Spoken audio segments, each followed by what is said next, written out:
Okay, it's 9 o'clock. Meeting is called to order. We're meeting in the Central Jury Room at the Hood County Justice Center. Mr. Roan, would you do the invocation, please? Please join me. Heavenly Father, we come before you this morning humbly and with gratitude for all the things we have and all the many blessings we have. We ask now your guidance on those things we have to make decisions on, your guidance that will keep us on the straight and narrow concerning doing what is right, not necessarily what is popular. And we ask also, Lord, that you bless all of our service people who are serving both here and abroad, that they might be brought home safely in due time, and that their missions might be accomplished. We ask these things in Christ's name. Amen. Join me to pledge allegiance to the flag. I pledge allegiance to the flag of the United States of America and to the republic which stands, one nation, under God, indivisible, with liberty and justice for all. Join me in the pledge of Texas. Honor the Texas flag. I pledge allegiance to thee, Texas, one state, under God, one and indivisible. Thank you. Bob, do we have presentations this morning, special? I believe we have some other things that we need to. We have a presentation from from an architect this morning. Would you come forward, please? Morning, Judge, Court. How are y'all this morning? I have a brief presentation for you this morning to update you on the animal control facility. The last time we met, we talked about seeing what we could do as far as coming to a closer budget and looking at the efficiency of the building. And I have a presentation for you on your screens this morning. Basically, we still have approximately 10,000 square foot facility. The building I had shown before was a metal building. This has a few more modifications to it. If we'll go to the next slide, we're looking at the site just off of 51 to Weatherford. What I'm talking about this morning is the building only because we don't have the topo yet, but we had talked about the various precincts doing the parking and paving because that's within your perusal to be able to do that. So I'm talking about the cost of the building. If you go to the next slide, we show this as the ultimate build out of it. We have some minor changes on this from the last time we talked, in that we will look at the number of kennels that we have to fix it so that they're modular and that they can be easily added onto in the future, and we'll modulate those so that we can take and stay within the budget that I'm going to give you.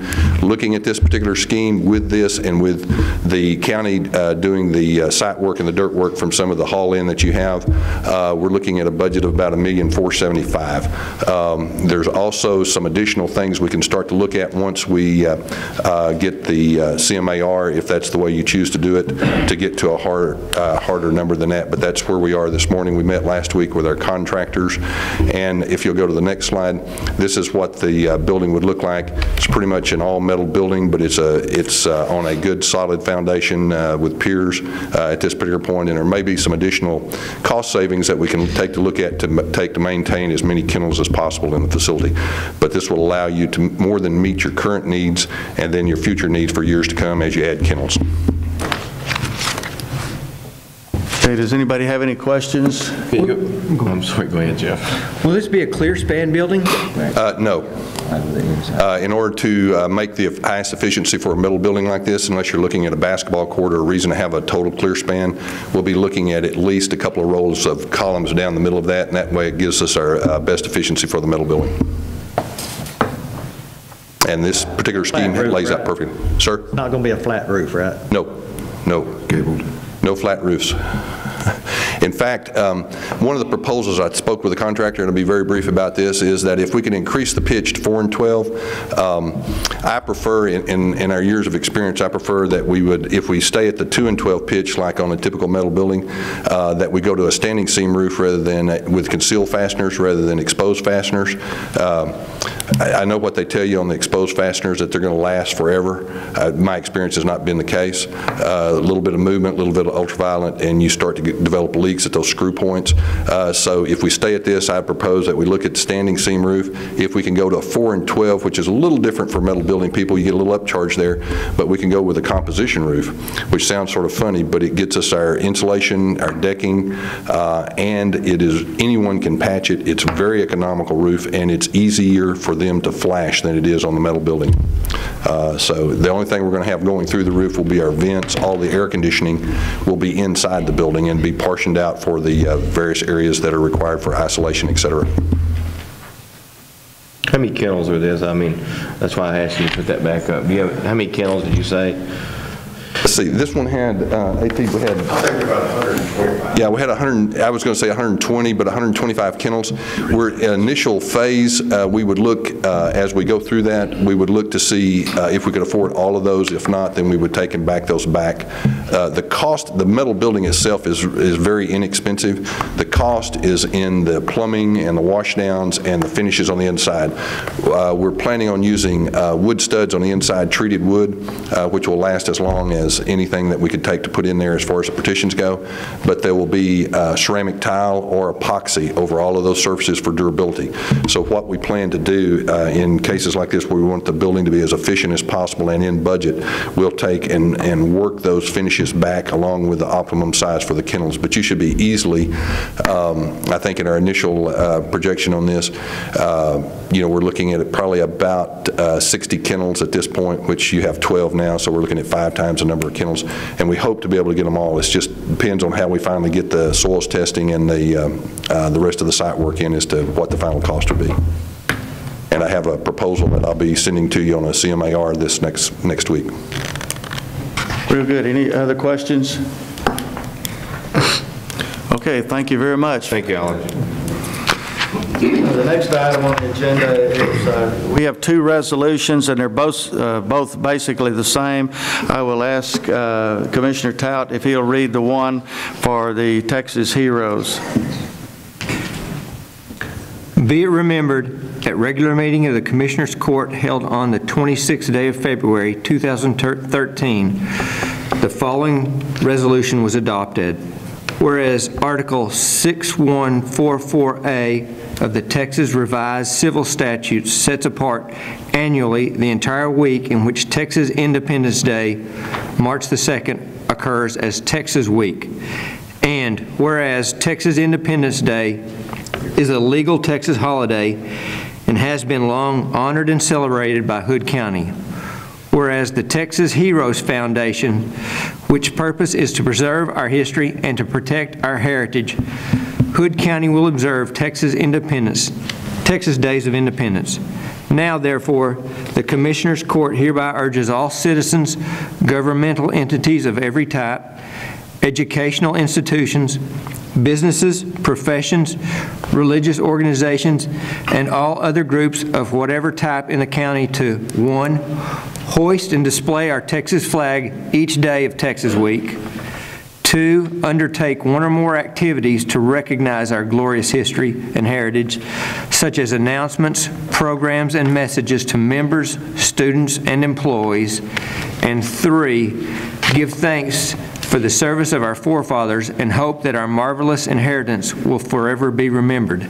Adopted this 26th day of February 2013. Thank you very much, Commissioner Tout. The other resolution is exactly the same thing, except it's for the Comanche Peak chapters of the Daughters of the Republic of Texas. And right now, I will entertain a motion to approve and adopt both of these resolutions.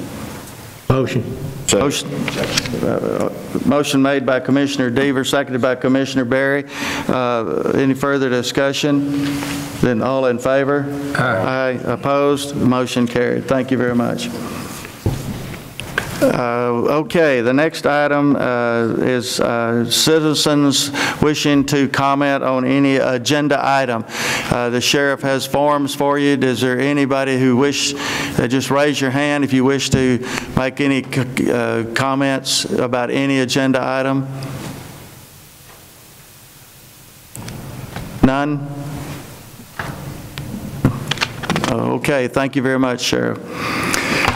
Consent agenda is the next item. Any commissioner wish to pull anything off the consent agenda? I'd like to pull item C off, Judge. Item C Discussion. F, please. and F.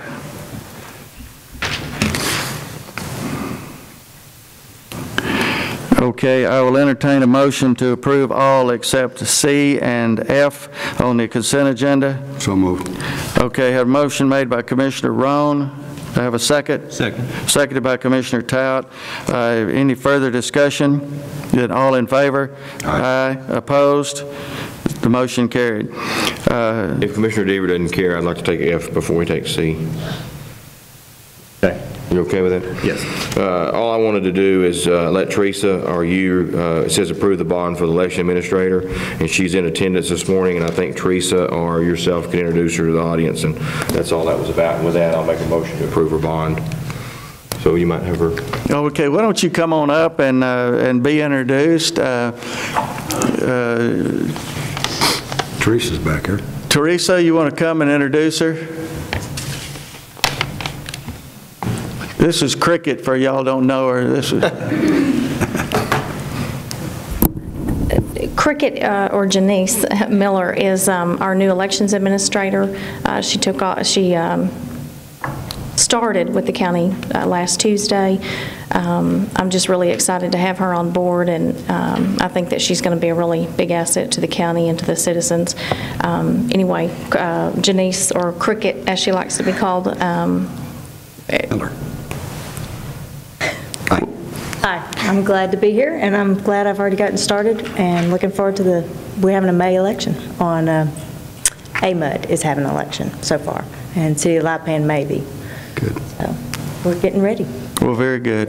Yeah, we all welcome you, right? Yes. Yes. Motion to approve her bond. Okay, a motion made by Commissioner Berry. To have a second. Commissioner Roan. Any further discussion? Then all in favor? Aye. Opposed? Motion carried. Personnel changes.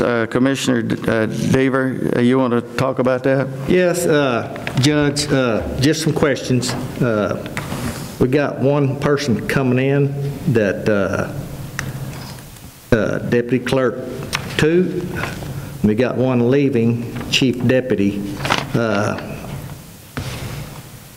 was under the impression that there was, when the Chief Deputy left, we would hire this person. There's no posting job. I just want to be clarified on what's, I'm the new guy, want to know what's going on. How can we hire somebody when there's no opening?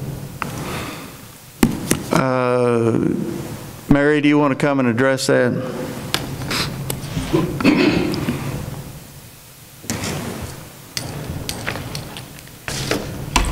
When this began, I requested, and I went to, it was back in December, I requested, since my budget could handle it, a temporary overlap of 2 weeks to get my person, the new person trained, because the job she was going to be doing was very detailed and very important. It's vital statistics. At that time, I was asked to wait until the new members had come on board. I spoke again to a commissioner about it, and he said I needed to go through personnel and talk to them, which I did. I looked at the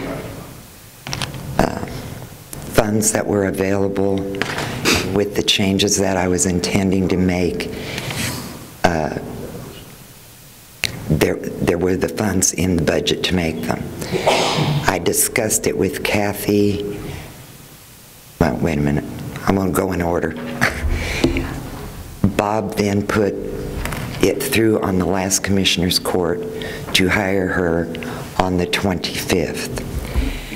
There was a confusion on my part, I am assuming, because I felt that when that happened, that was also giving me a temporary spot for her for the time period to train her and until I could promote my other person into Marlena's spot. Kathy made me aware that there was a spot problem there. She went ahead, Kathy and I went ahead and discussed it, and she did a breakdown for me, of which I brought each of you one.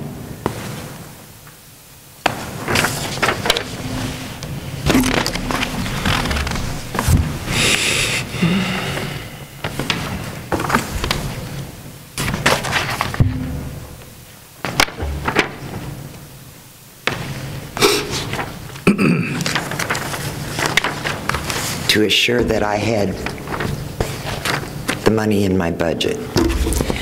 I did not understand that I had to have that done separately. So that's why I am asking this morning, when I got to the point where I understood it, I then in turn emailed each of you and asked you if we could discuss a temporary position for a month, to keep this person on, get her trained, give the compensation committee a chance to do what they're doing on policy, promotion policy.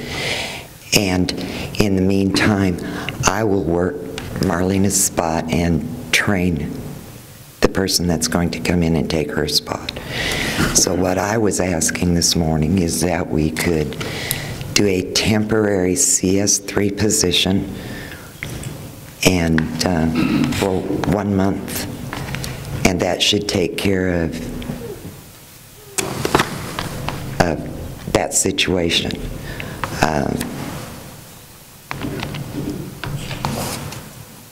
I definitely do have the money in my budget to do that. So it's a temporary position, it's not a... Correct. Temporary position for the purpose of getting a new employee trained. Correct. Let me ask you 2 questions. Is there enough money in your budget? Yes. Is it legal? As far as I know. Okay, as far as we know. The reason can I ask you a question, Dick, while you're right there? Mm-hmm. The reason there's a question about money in the budget, this came to light on Friday for me, was we're paying off the employee that's leaving vacation time. Is that correct? Is that correct? Is that why there's a gap in there anyway? Yeah. Sorry, Dick, go ahead.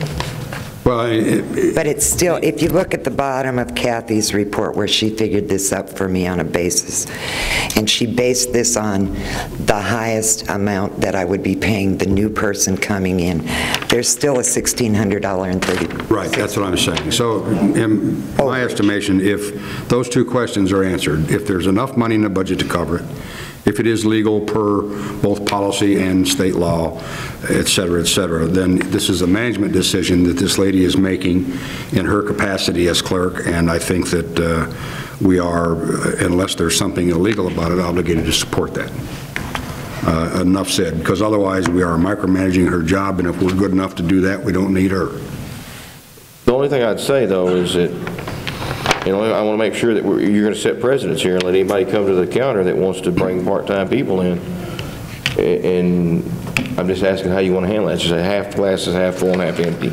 Well, the point is here, I think that were this a situation that was going to go on for a couple of months, she wouldn't have enough money to support it. So obviously it couldn't be supported from the court either, because we then be talking about new money.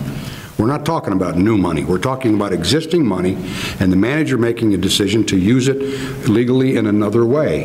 And I think that's, from my standpoint, that's why we have her, to make those kind of decisions. And I think that all of us, Kathy, us, everybody else, and Kathy did what she had to do here, is making the report. I think we're obligated to support the decision. I got a question. Is there in the budget a temporary employee for her? Can any elected official come up with a temporary person at the end of somebody else's leaving? If it's not in their budget for a temporary job posting? That's my call. How I'm going to tell people is, if you think you've got the money, then you look at it and make sure that you do what we do. And then go to court. Yeah, and then bring it to the court for approval. And I think that each circumstance would answer itself, because, again, managers have to make decisions on the fly to get things covered. In this case, she has one person who we're buying out. Kathy showed us the number for that. And the other one who she is having to, she can't bring her in day one and turn the job over to her. She wants to train her for 2 weeks. That makes sense to me. And have her efficiency be ready to go on, officially on day one when she hits the pay class that she's coming in at. So if the money's there to do it, it's a matter of, this is a management decision within a department. And I think if she has shown us the need is there, the money is there, then my position is I'm here to support her, get her job done, not put obstacles up in front of her so she can't do it. And is it going to establish precedent? I don't think so, because we're considering the case individually. Well, I tell you what, the special case is that she is having to replace her head clerk, and so. And and we've known it. We've blessed the changes, those changes, et cetera. So I think we're making too much of an issue. It's reasonably simple. Financially, it's answered. Legally, it's answered. So my proposal would be to approve it as proposed. Judge, I believe the treasurer has a question or an answer. Pardon? I believe the treasurer has a comment. This report is not based on a month, there is stated a month. This is based on 2 weeks overlap, not a month. There won't be a month You overlap. just said 2 weeks. There'll only be a 2-week overlap. Pardon? I heard a month earlier. I don't know who said it, but I heard a month. The extra 2 weeks I'm requesting to leave her at a CS3 is to give us a chance on the compensation committee to, in process right now, those of us that are on compensation committee, we are looking at a change in how we promote, and the reason I wanted the extra 2 weeks, Marlene is going to be gone. She's not going to be being paid. I would like to leave Dana where she's at until that compensation question has been settled, so I know where to bring her into Marlena's job. During that 2 weeks, I will be also helping finishing up any training that she may need for Marlena's job. That's where the extra 2 weeks is coming from. There won't be an overlap in the number of people, only in the level where they're being paid. I would like not to have to move Dana immediately. I'd like to wait and see what happens with the change in the compensation policy. Once again, we're not talking about new money, are we, Kathy? Because we're not paying the other person. She's already gone. No, I was explaining that the spreadsheet Yeah, I gave I understand. is based on 2 weeks and not a month. Yeah. Okay. Okay, I've got one question on this. You're training the new deputy? That's what you said, right? No. The deputy that I have that is going to move into Marlena's position is training the new deputy. No. Oh. And I will move Dana into Marlena's position. So Dana's training her replacement? Yes. Okay, got it. Okay, but let's, And then the comp committee, I'm sorry, Joe, the comp committee may not be ready to make a recommendation until July or June or July or August from get ready. Well, if that happens, I will just have to make that move at that time. If the comp committee does not get this done within that period of time, I will have to move her to the appropriate spot. Our conversation Friday when you came over was the fact is what we've done in the past, and this is a new court, but when the previous court, in 2 sheriffs ago or 2 cycles ago, if you lose enough people and you have no money in your budget, the court would freeze that position until you caught up. Correct. With the money. Correct. That's what we did when we had a lot of payout for comp time and vacation time, is you had to catch up with where you were at in the budget when the auditor and the treasurer told us that. Yes.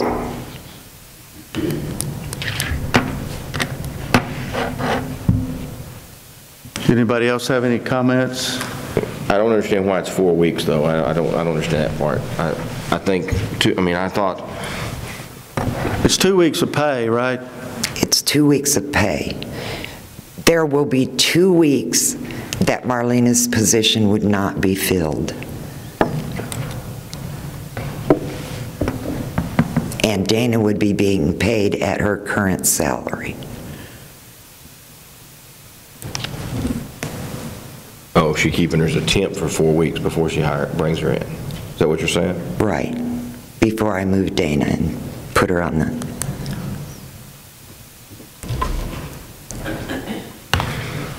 So, yeah, you're bringing her in 2 weeks, and then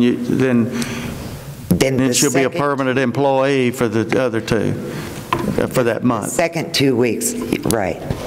Yeah. All right.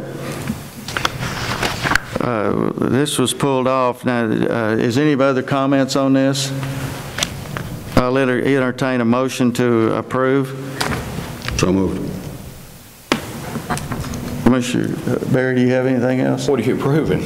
Approving the personnel changes. We're just adding it to the approval of the consent agenda. What was pulled off, we're approving.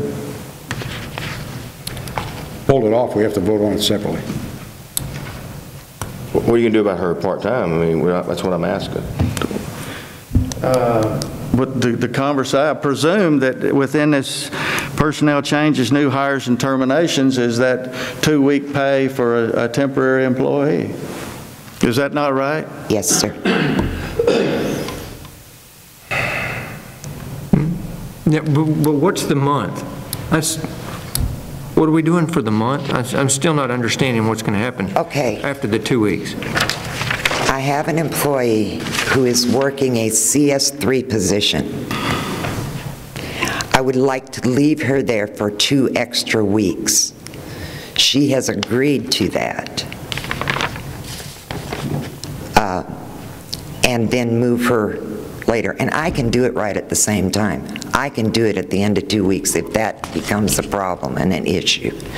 I was trying to avoid that issue so that when I promote her, she is getting more than, because she's been with me for 6 years. The way our present promotion policy reads, she would only get about a 2% raise. I don't feel that that's enough raise for the added responsibility of a manager's position. And so I wanted to wait the extra 2 weeks to move her into that higher paying position to see if we got the promotion policy changed, which is what Friday we went into a meeting, and that is the thing we are looking at and discussing to be voted on this Thursday, if at all possible, and then to bring it to Commissioners Court the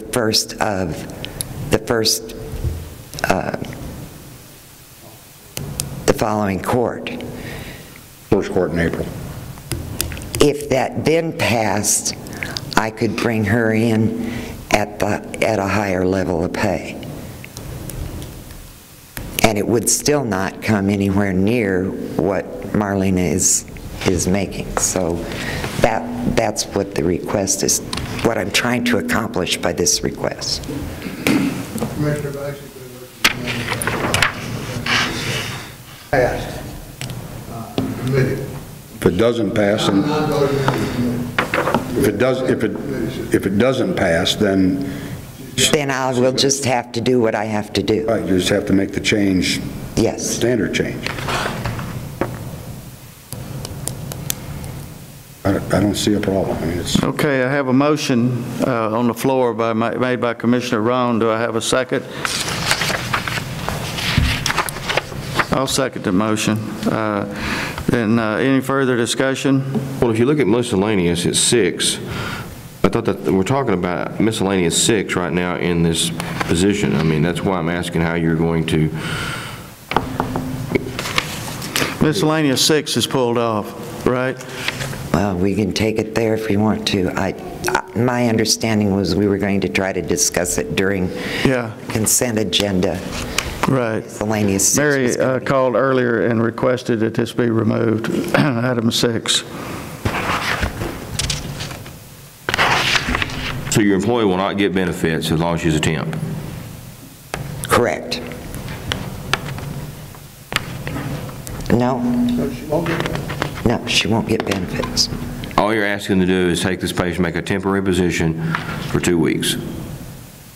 I would like it for 4, but if I can only get it for 2, that's what I'll take. I'll take what I can get. Well, in 2 weeks, your position opens. That's what the whole problem here is. You're trying to fill a position you don't have in your budget. That's the whole debacle, I think, on this whole issue. Well, after 2 weeks, though, she'll be a permanent employee, right? Is that not right? Opening. I mean, there will be an opening. That's what I guess I'm confused about. I would like to leave her as a temporary employee for 4 weeks to give me a chance to move Dana to Marlena's position. Then it would be, at that point, she would be a permanent employee and Dana would have moved. So there would still be just a 1 seat. CS3 position. But Marlena will be gone. As Marlena will be gone. So, but basically. I think what she's going to do is just wait to see if anything's going to happen in the contract. If it doesn't, then she's going to play commercial. Basically, it's 2 weeks.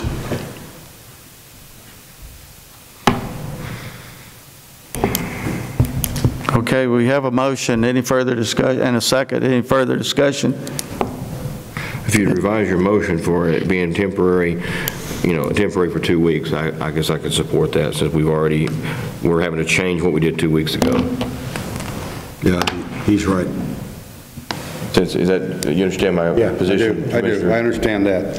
It's just a matter of in name only. So I would revise it to say that we would approve the temporary position for the 2-week period.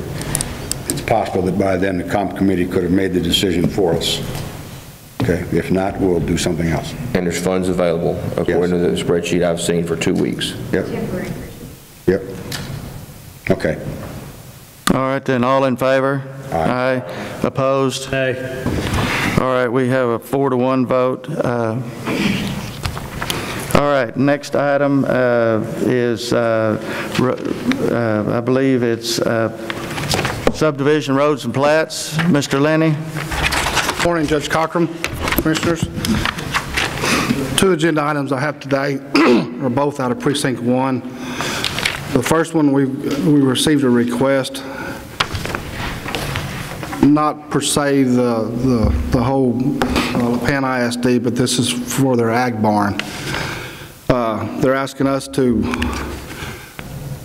did y'all get sheets? I don't have them, I don't have one.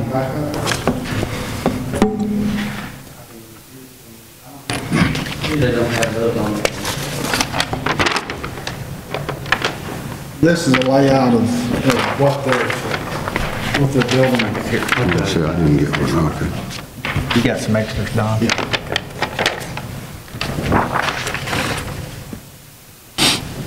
The layout of what they're building. It's pretty much got it finished. Electricians are doing their work is what the holdup is right now, but they're asking us, if you'll look at the pins that they've got, this will be underneath the roof. They won't just place 6 inches of sand.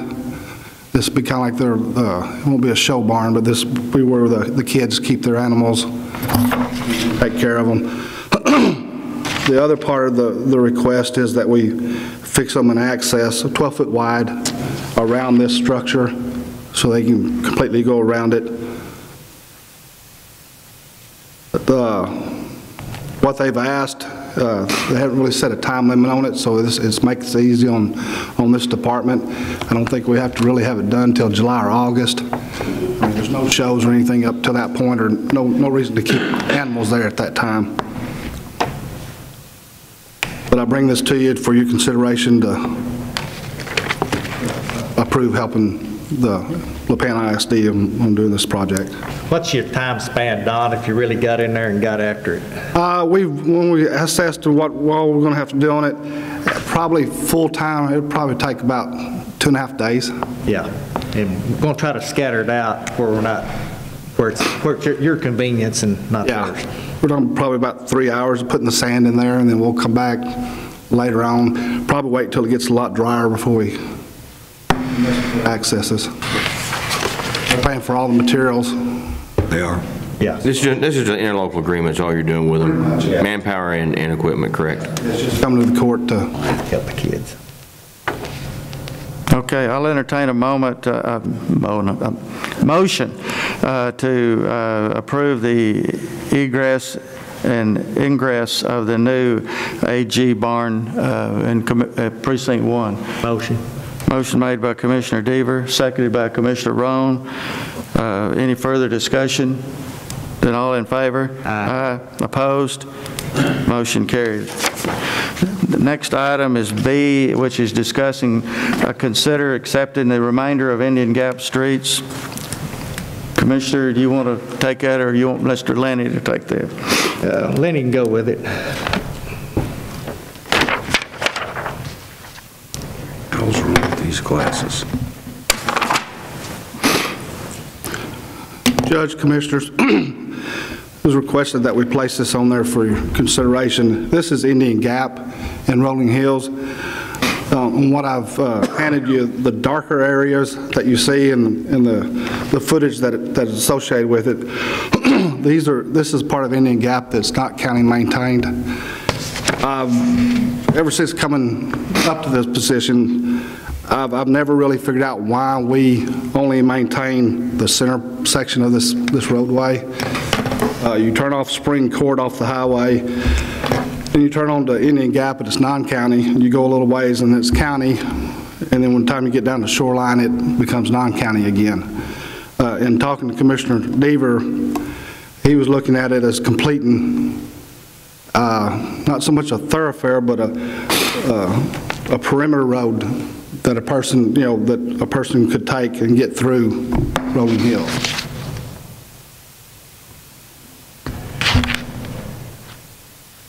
So what are you proposing to do with it? Just take it over? The request is that the court consider accepting this on the county road system. Yeah. And you just maintain it at the current or an improved level? Makes sense. County. Is it at the level? Is it passable level or is it county level? Well, the section in the center is county level. I would imagine in time that we would bring it up to county level. It's maintenance.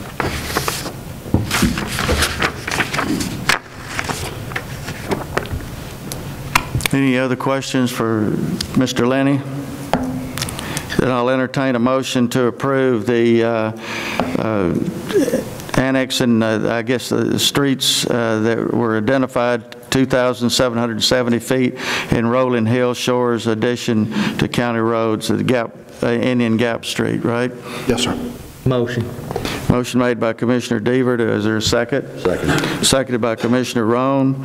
Any further discussion? And all in favor? Aye. Opposed? Motion carried. Thank you. Next item is development compliance, and you have none, right? No, sir. Okay, budget and finance. Consider budget line items. Morning, Judge. I have no budget amendments today. Yay. Okay. Consider payment of bills. Judge and Commissioners, these bills for your consideration come to a total of $325,343. Some of the larger items are to Bobcat Government Sales, $53,115.33. That's for 2 Bobcats and the buckets and a backhoe, the purchase of them.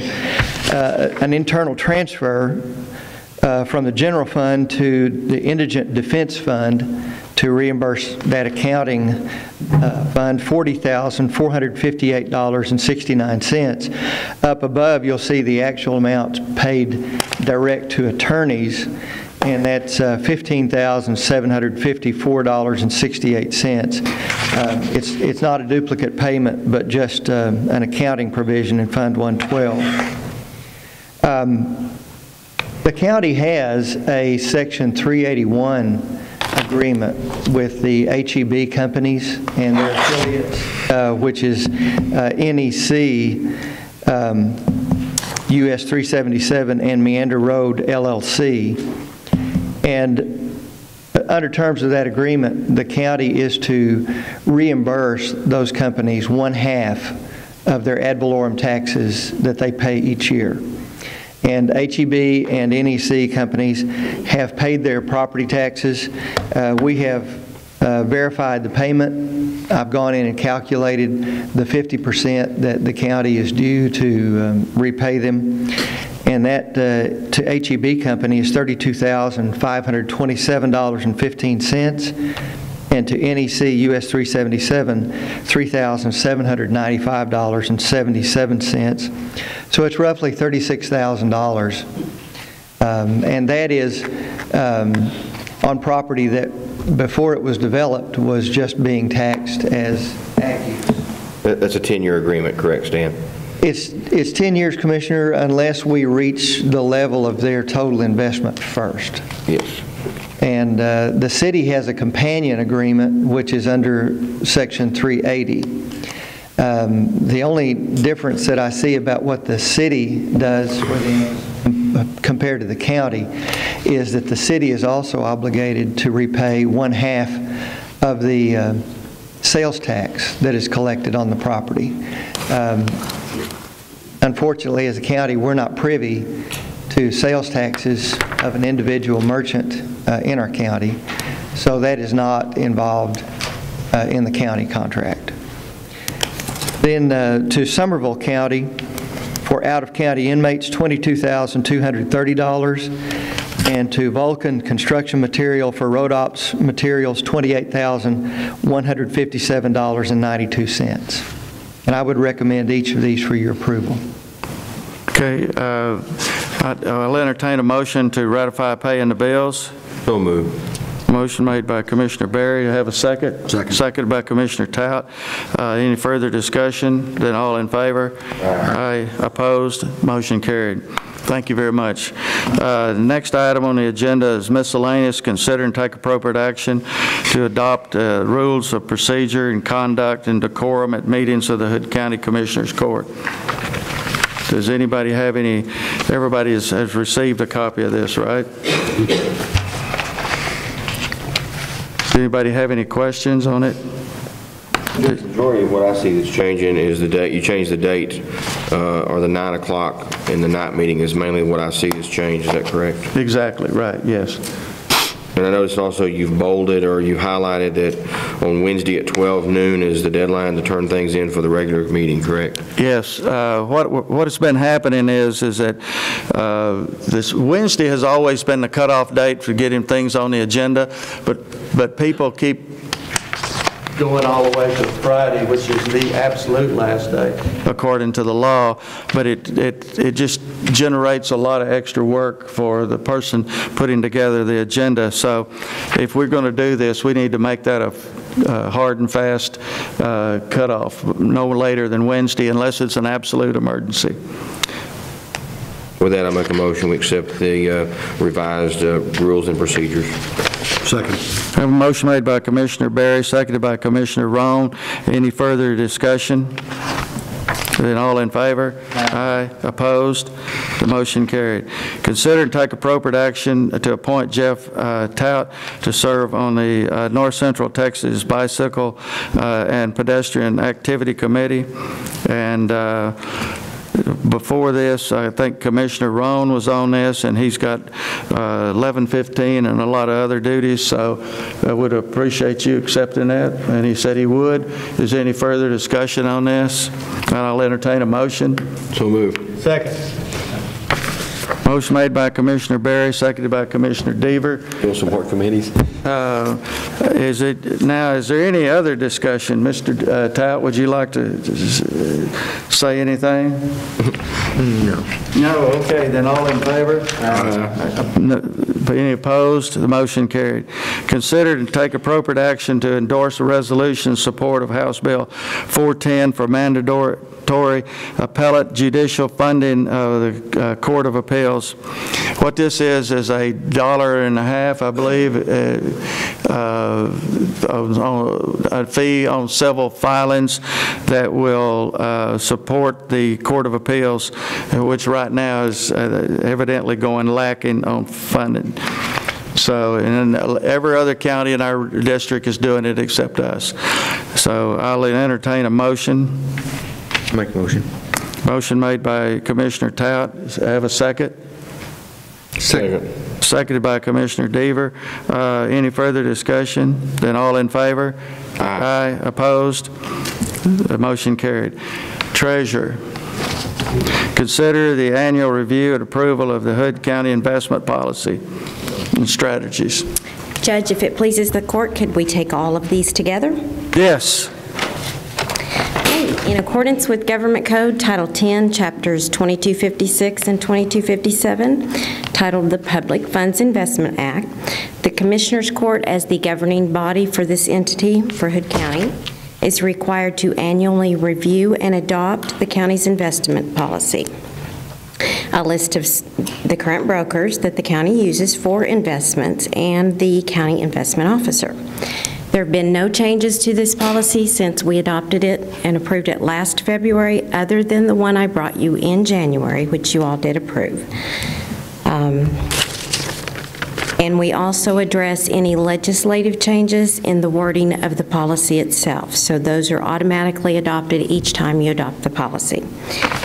It was last adopted in February of last year. It is time to approve and adopt it again. In addition to that, the investment officer is required to seek Public Funds Investment Act training. I have done that. I did receive my accreditation from TAC, and I am a certified county investment officer as well. I would like for the court to formally acknowledge those certificates and also approve and adopt the investment policy. Please include in your motion the authorization for the county judge to sign all of the resolutions involved. Okay. Now, are we doing everything except E? Oh, yes, sir. I apologize. Okay, very good. Then I'll entertain a motion to approve items A through D and authorize the county judge to sign the resolution. Is that it? Yes, the resolutions for each. Yeah. Okay, for each. So moved. Okay, I have a motion made by Commissioner Tout, seconded by Commissioner Roan. Any further discussion? Then all in favor? Aye. Opposed? Motion carried. Thank you. Next is item E, which is the treasurer to secure a credit card machine for the county attorney and allow the county judge to sign the application for the merchant card processing. As you all probably know, various offices throughout the county utilize credit card machines in collection of fees and fines on behalf of the county. These machines are given to us through our depository bank.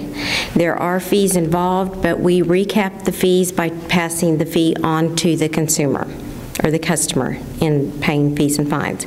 At this time, I'd like to turn the floor over to, if I can, to Lori Casper so that she can explain what she's doing with this credit card machine before I proceed. Thank you. Thank you. Good morning, Commissioners and Judge. For those of you that don't know, one of the services that our office provides, the county attorney's office, is to collect hot checks, collect on hot checks for merchants and also for our own county offices. We've had a number of hot checks passed in the last couple of months, and we do these collections on behalf of the county and on behalf of the merchants. Last year we collected nearly $5,600 for local merchants and for county offices that had hot checks passed. For a number of years, my hot check clerk has been asking for a credit card machine to be able to take payments on these hot checks by credit card. The JPs do it for tickets, and some of the other offices do it for fines and fees, and we've not done that. We can only take cash. Obviously, we don't take checks from our hot check writers. And I'm not going to comment on the wisdom of using a credit card to pay off a hot check, but... That's what I was laughing at. But in order to improve our collections, my hot check clerk, Pam Crocker, believes that this will really help. We want to eventually move. At the beginning, we're just going to have it at the window, but we're talking to NetData about being able to integrate that with the online so that people will be able to make payments on their hot checks online so they can do it 24/7 and they're not required to only come when the courthouse is open. We believe that this is going to help improve our collections for our merchants and for the county at no cost to the county. So we appreciate you considering it. Thank you. All right. I have a question for Kathy. I'm just amazed that we still have offices that don't have credit card. Not anything against the county attorney, Laura. She just started a month ago. I can't believe we still have offices throughout the county. I think we're probably the last office. No, you're not. Really? It would be great if everybody got on board. Again, it's supplied by the bank. The fees are passed on. We incur fees for the machines themselves for use of them, but we also collect the fees for the use of them. With this comes an application for merchant card processing. It's a standard application. Judge, you signed these on the last machines that we got, and I'm just asking the court's approval for the judge to sign this. Before we make the motion, I want to ask a question because I liked what Lori said, something I like. Did I understand what she said, that they can go online, like on the website, and they can actually do like you do when you buy something over? Is that possible? Now, that's something different. That's the NetD system itself. This is an actual credit card machine that's supplied by our bank. The NetD system also offers online for people who would do credit card transactions after hours. Will we continue to look into that and try to do that, yes. Kathy or Lori, both? I mean, okay. I'll be happy to assist with that. Make the motion to approve the county attorney's request. Motion made by Commissioner Berry, seconded by Commissioner Deaver. Any further discussion on this? Then all in favor? Aye. Aye. Opposed? Motion carried. Thank you very much. Sheriff, consider and take appropriate action regarding fees for spaying and neutering. Judge and Commissioners, maybe I need a credit card machine at the bookend counter. That might help too for nighttime when they get arrested on Class C tickets. But anyway, we'll bring that up at another date. I can't believe you don't have one. Yeah, we don't. We got the kiosk deal, but hey, well, yeah, maybe we need a machine there at the bookend counter. Anyway. You're going to need it here for this one. Yeah. Thank you for letting Mr. McGee talk earlier. I know we want to keep that information flowing, so I appreciate you listening to him, and we'll get back to you more on that. What I'm bringing before you today is, it was proposed in a meeting that Hood County needs to charge for adoptions. I've met with the county attorney this morning. She has not had time to review our request, and I just want to make sure that the county can set different fees for a lot of different things, and I just want to make sure we're doing everything correct, and I don't think there's going to be any problems at all. So I ask that this is just going to be information, and I'll bring it back to the court, hopefully at the March 12th, I believe, is the next court, to where you could actually take action on it. So I'm just presenting it to you today, and I brought an expert here to talk if we have any questions, our Sergeant for Animal Control, Kelly. But the request was made to help to set a fee of $75 to sterilize and get rabies vaccinations for the animals, cats and the dogs that come in before they go out, and to add a $15 fee for other vaccinations. The way we're doing it now, everything is we've been doing it totally legal by our policy and by the state law. And so I would ask that when we get this approved and I bring it back to you, that we try this. It's been asked that we try this, but I don't know as it's going to be right for Hood County, but I think we need to try it. I'd ask in that March 12th meeting that we set it for, say, a 3-month trial period to try it, see how it goes. I have a feeling that we're going to be euthanizing a lot of animals, because I don't know if there's going to be a whole lot of people that are going to be really willing to pay that fee up front, but I'm willing to try.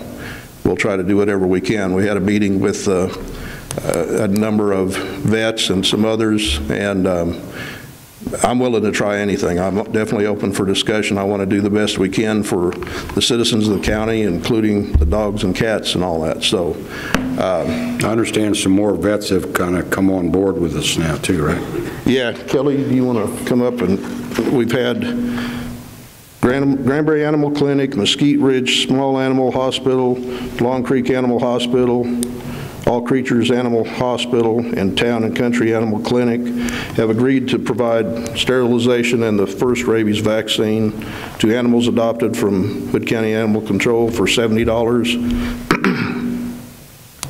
For animals that are already altered, the veterinarians will provide the first rabies vaccine for $5. The additional $5 to $10 of the adoption fees will go towards operating expenses out at Animal Control. So, anything we need to add to that? Or any other questions? I did contact all the vets here in Hood County. There are some who are not willing to do the low-cost spay and neuter, but they are willing to, and I need to sit down with them, I'm very excited about this, that they are willing to come out once a week to Animal Control and provide free vaccinations for the animals that I feel that are adoptable. They understand that that animal may be euthanized by the weekend, but they're still willing to do that for us. So we're excited we have the vets on board to help us out. Roger, all you're changing in your policy is by charging is you were working off the honor system. And when they would adopt a dog or a cat, they were supposed to, when they signed the agreement, they'd get the dog or cat spayed and neutered. And when they weren't doing that, you were using manpower to either track them down or phone calls to track people down. And in the meantime, they were having more litters of puppies or kittens, and that's why you're changing, correct? Yeah, that is probably the main reason, but yes, we've been following up. We allow them to sign that agreement, and that is okay per the law, the way we have it set up, the way the law of the state of Texas has it set up. In the packet that we brought out to you yesterday, it's all addressed in there. So it's got the county policy, and it's the rules, and the state, and then in the back part of that, it shows what other counties and cities are doing. So I'm just laying that for groundwork because I think that when you've done adoption days and you've gone places, people will take a dog or a cat from a location. I'm definitely concerned when you start charging $90, $75, $90 for somebody to come get a dog or a cat, that your euthanasia numbers will go way up. Yeah. And then what's going to happen to you, as I asked the captain yesterday, Captain Vines, when he brought the backup, you're still going to do everything you can to control and hold animals that Kelly feels that are adoptable, but when we get to an overcrowding situation, you're going to have to start putting adoptable animals down. Yeah. They're going to still do what we've always done, is work with rescue groups to try to get the pick of the litter, the cream of the crop out there as fast as we can to keep them out of our facility so that they don't get any diseases, get sick, anything like that. So we're going to keep doing the best we can to get them out and get them adopted, and then those rescue groups have been able to charge and get those animals fixed. So we're going to do everything we can, but that's why I'd ask when I bring this back to you that we do it for a trial basis, like 3 months.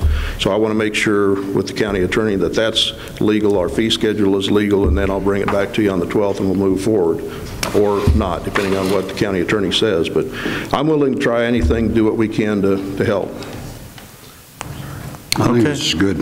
Do you have a credit card machine?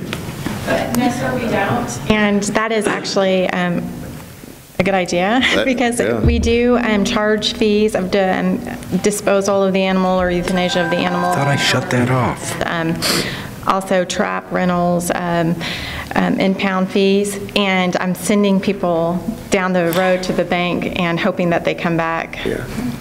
Yeah, this is definitely brought up. I didn't really think about it. I've got a lot of other things on my plate, but yeah, the county attorney is not the last one, and I guess we are, so I'll be looking into that, and it could help with adoptions. It could help with a lot of different ways, and we might need one at the booking counter too. So yeah, I'll look into that and maybe bring that back on the 12th too. I think Kelly definitely needs to have one where she is. Yeah. And as far as the manpower and how we're following up now, we're still calling on citations for 2012. So, and it seems like we'd be able to sit down and get it done, but we're pulled in so many different directions. So I think the adoption fee is a good idea, just at least for a trial period. I would think, Roger, that credit card machine where she is would help with this fee situation, too. Yes, it would. I wish it hadn't been brought to my attention, but it definitely has now, so we'll be looking into that. So are you asking for? No, this is just a non-action item for this right now, for that particular thing. Advise us what's going to happen. I'll get back with the county attorney, and so I'll have to bring it back to you on the 12th. Okay. Special court you might have between now and then. Okay, very good. Well, I know you've got some more items. Thank you very much, Kelly. I'm going to turn this over to Commissioner Berry right now. I apologize for having to leave. I have a test scheduled at the hospital, and so anyway, I can't get out of it, and my wife is going to make sure that I get there. So anyway, Commissioner. Thank you, Judge. Sheriff, I believe under B, it's consider and take appropriate action to approve or discuss a lateral transfer of an employee from property clerk to the animal control office manager. Yeah, and what this will do for us, this will help us get a little better organized and stay that way in the office, and help with these recommendations on credit card machines and things like that, and somebody to keep up with it, because those guys out there, they get pulled in a lot of different directions. As of October 1st, we were allowed to have 6 animal control officers due to the overwhelming response in the county, like we've always had, with animal issues going on out there with all different types of things. So what this will do by moving this, transferring this employee out from, she's listed as a property clerk, to animal control office manager, then it's going to take one spot away from an actual animal control officer. So we'll have 5 instead of 6, and this will save on the budget about $4,000. So it'll save money and improve the way things work in the office. So I think it's a win-win situation if it's approved today. Will it not affect your hours for extended hours? Well, we're working on that anyway to keep it open. This office manager, we can vary the hours, but we'll be able to get a lot of things done. So it really won't affect that. We'll still have the animal control. That was my question. On Tuesdays and Saturdays that you've already published or you've asked, I mean, that was the reason we added 2. You're still going to be open late at least 1 or 2 nights and on Saturdays. Yeah, we're still going to keep the extended hours and try to work towards getting more of that going on. And actually, we haven't had a very good response with the public out there for the extended hours. We've had some appreciative people being able to come out, after 4, coming up in 5, but I think we've only had 1 person coming out to the extended hour of up to 7. But yeah, we're going to continue to publish that and keep working on that. So this won't affect that. I think the other part of that will pick up as people get to know it too, because it's not widespread yet. The only question I have, either for personnel or treasurer, is this, in the CS level, is this a lateral transfer? I mean, is it a lateral move? I mean, for salaries? I don't want to come up with the same problem we had a couple of... Yeah, it would just be... Money's available and they're not taking a raise or taking a cut, it's a transfer. Yeah, this person is scheduled to get a raise on April 7th in our normal way of doing business, but yeah, it's not going to affect the budget. It'll save about $4,000 on it. So we'll end up having 5 animal control officers and an office manager out there to keep things going, and then it'll open up. We've got the opening out there now anyway, and we need to, then we'll get another clerk back over at the law enforcement center for that type of stuff. Well, look at it, Sheriff, you got 1 person doing all the paperwork instead of 3 or 4 or 5 or 6 patrol deputies out there doing the paperwork. I think it'll be more efficient. I do too. Way more efficient, so. And then you'll replace the person you're moving from the sheriff's office or whatever? Is that what your plans are? If it's approved today, we'll post the opening so we can get that filled too, yeah. Okay. I'll entertain a motion then to accept the request of the sheriff for the transfer of the property clerk from Fund 564 to Fund 406. Motion. Second. Motion made by Commissioner Deaver, seconded by Commissioner Roan. Any more discussion? Hearing none, all in favor say aye. Aye. All opposed? Passes 4-0. Item C, Sheriff, consider and take appropriate action regarding purchase of ammunition from Fund 55. Commissioners, it's been brought to my attention that the stock is running low.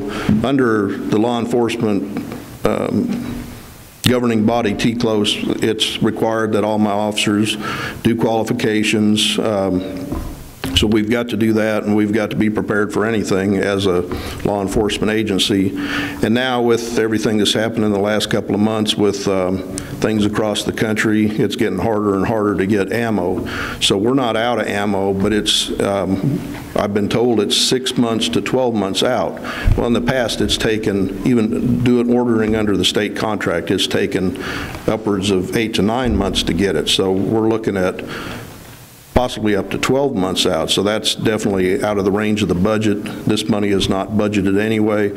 So I brought it to the court to ask if we could place an order under the state contract to have this ordered, so we'll have it for the future, just because of our regular needs, and I need to keep a stock of ammo there. And we're going to request 45, 40 caliber duty, 40 caliber training, the 223 for patrol rifle and the SWAT guys, and shotgun rounds, double-aught buck. So it's just normal ammo that we use on a day-to-day basis, or have ready on a day-to-day basis and use for our qualifications. Sheriff, on your training ammo, is it cheaper than your patrol ammo, or? The training ammo is a little cheaper. Now with what's gone on in the country, it's hard to pin those down. The state contract has some prices, so I've obtained the prices, and the duty is, well, let's see. Okay, the duty is actually cheaper. No, okay, it's 500 rounds compared to 1,000 rounds. So 500 rounds of duty ammo in 40 caliber is $146.62, and 1,000 rounds of the training ammo is $267.67. So it's a little cheaper. It's a little cheaper. About less than 10%. Yeah, so not much, but a little bit. But yeah, that is the case. So we don't need jacketed hollow points for training. TCLOS requires that you shoot 5 rounds of that during your training to make sure you know how it's going to act and react and work. But so we use just a little bit of that compared to shooting more practice with just the training stuff. So we save a little bit. So the total order is $7,507 based on all the different ammos that I read off in different quantity amounts. So that's what I come before you today to ask that we... Paper this morning said that Homeland Security just spent another $188 million on stockpiling ammo, so yeah, well, I guess we should go ahead with $7,500 worth. Well, I'm not really stockpiling. I'm just trying to keep things going for the time being. I'd love to be able to place on order bigger quantities, but I'm just trying to get by, and I need to plan for the future. So, and since it's probably going to be 8, 9, 10 to 12 months a year out, then I need to get this ordered and get it coming. So. Also, just for conversation discussion, I was at school last week when this agenda came out, and I didn't understand why we were buying out of Fund 55, and Commissioner Deaver went to the auditor's office, and during the dry years, about 9 or 10, when the budget was tight, it was taken out of the your budget, just the same as small equipment and small equipment fund. So that's one reason it was moved to Fund 55 for anyone that's questioning that. Yeah, because we basically eliminated small equipment. Yeah, it was a great idea to trim the budget and just pay for the bare essentials, but there's other stuff that we need, and the only other way that we can get it is to come before Commissioner's Court and ask that it be funded, and this is definitely one of those that is needed. It used to be funded, but it's not now, so I come before you today to ask for $7,507 out of Fund 55. I'll entertain a motion to buy ammunition out of Fund 55 for the sheriff, since it may be a 6 to 9 month project. So moved. Second. A motion by Commissioner Tapp first, and a second by Commissioner Roan. Any more discussion? Yeah, I'm going to ask one more question. Go ahead. Shelf life on ammo. I know civilian ammo, they're starting to make the shelf life real short. What about police ammo? Well, they recommend that you don't shoot it if it's over 5 years old, but, you know, I've shot ammo that's older than that, and it still works. So the older the ammo gets, it's going to go, even if it's a duty ammo that we've had in stock, which we don't have that much, then it would be put to training to where I don't want to have my deputies, their lives and the citizens' lives depend on old ammo, whether it's good or not. So yeah, we try to rotate the stock and keep the fresh stuff ready for duty. Any more discussion? All in favor of the purchase, say aye. Aye. Opposed, same sign. Passes 4-0. Thank you, Sheriff.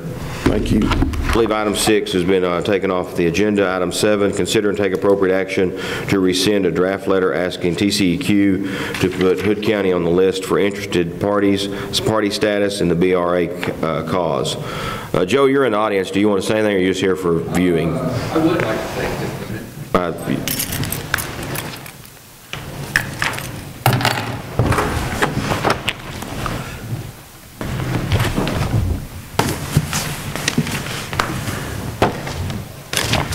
Commissioners, thank you for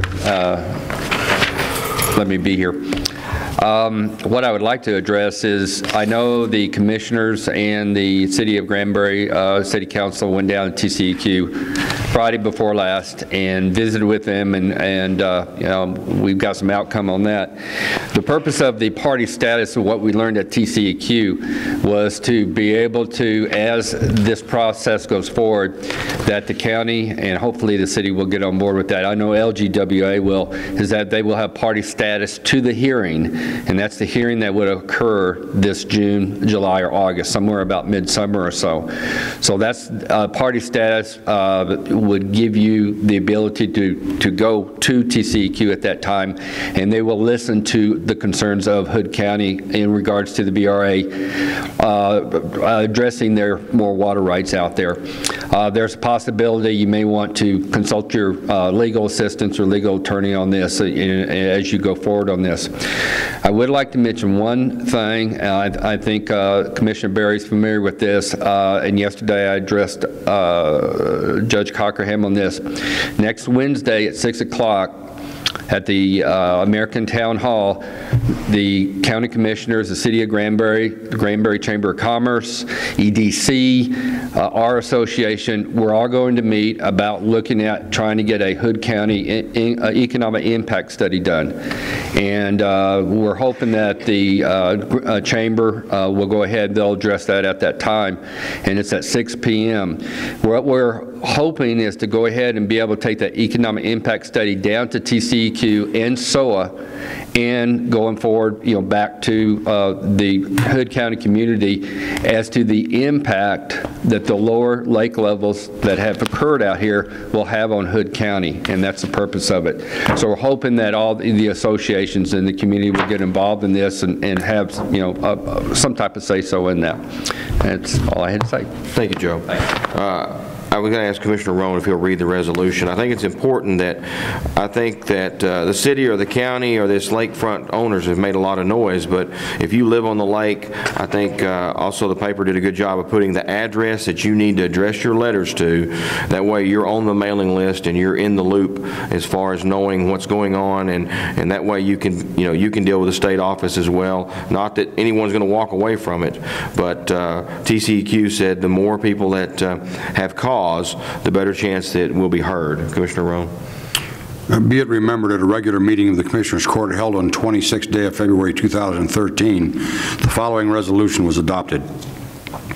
Whereas Lake Granbury, situated in Hood County, is approximately 5 feet below average, regulated by the Brazos River Authority, the BRA, and monitored by the Texas Commission on Environmental Quality, TCEQ. Whereas the lower lake level causes damage to 3,180 boat docks permitted on Lake Granbury, to approximately 200 to 400 superstructures, that is boat issues as well, or boat houses, and man-made canals permitted on Lake Granbury.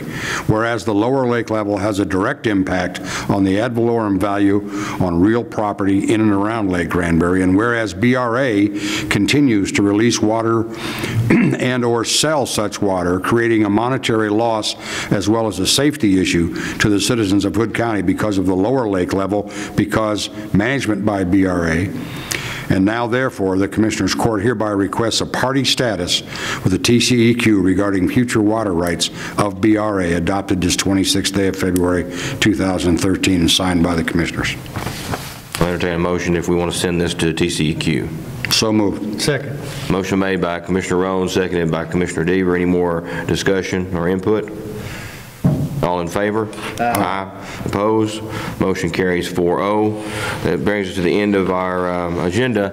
I believe, though, before we close out, that this will be Brian's last meeting, I believe. Yeah, I was going to bring this up too, so. Be remiss if we didn't say congratulate you and thank you for your service to Hood County, Brian, and wish you well in your state fire marshal's job. Great. Good luck, Brian.